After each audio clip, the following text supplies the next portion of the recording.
Maradu municipal കമ്മിറ്റിയുടെ നേതൃത്വത്തിൽ വൈദ്യുതി ചാർജ് വർധനയ്ക്കെതിരെ പ്രതിഷേധ പ്രകടനം സംഘടിപ്പിച്ചു.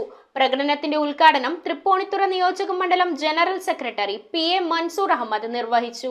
മരട് മുനിസിപ്പൽ കമ്മിറ്റിയുടെ നേതൃത്വത്തിൽ LDF സർക്കാരിന്റെ വൈദ്യുതി ചാർജ് വർധനയ്ക്കെതിരെ മുസ്ലിം ലീഗ് സംസ്ഥാന കമ്മിറ്റി ആഹ്വാനം ചെയ്ത് പ്രതിഷേധ പ്രകടനം നടന്നു. തൃപ്പൂണിത്തുറ നിയോജക മണ്ഡലം general secretary PA Mansoor Ahammed പ്രതിഷേധ പ്രകടനം ഉദ്ഘാടനം ചെയ്തു. മുനിസിപ്പൽ പ്രസിഡന്റ് MM അഷ്റഫ് അധ്യക്ഷത വഹിച്ചു. സെക്രട്ടറി VA സാദിഖ് സ്വാഗതവും ട്രഷറർ അബ്ദുൾ ഖാദർ നന്ദിയും പറഞ്ഞു. കൗൺസിൽ അംഗങ്ങളായ NK Abdul Majeed, KK Abdurahman, AM Mansoor, CY Rameez, Sanovar Majeed, Manaf, Jalal, AA Jamal, Muhammad Kutty, Shafeeq Najeeb തുടങ്ങിയവർ പങ്കെടുത്തു. News bureau, Ernakulam. മെഷീന്റെ സഹായത്തോടെ മൈക്ക ലാമിനേഷൻ പ്രസിംഗും കൂടാതെ CNC കട്ടിംഗുമായി premium tradings, plywood, multiwood, MDF എന്നിവ കോൾ ഹൈഡ്രോളിക് പ്രസിൽ ഒട്ടിച്ച് പാനൽ സോയിൽ കട്ട് ചെയ്ത് എഡ്ജിൽ PVC ബാൻഡ് ഒട്ടിച്ച് ഫിനിഷ് ചെയ്ത് വിദഗ്ധരുടെ മേൽനോട്ടത്തിൽ മിതമായ നിരക്കിൽ ഉത്തരവാദിത്വത്തോടെ ഇവിടെ നിന്നും ചെയ്തു തരുന്നു.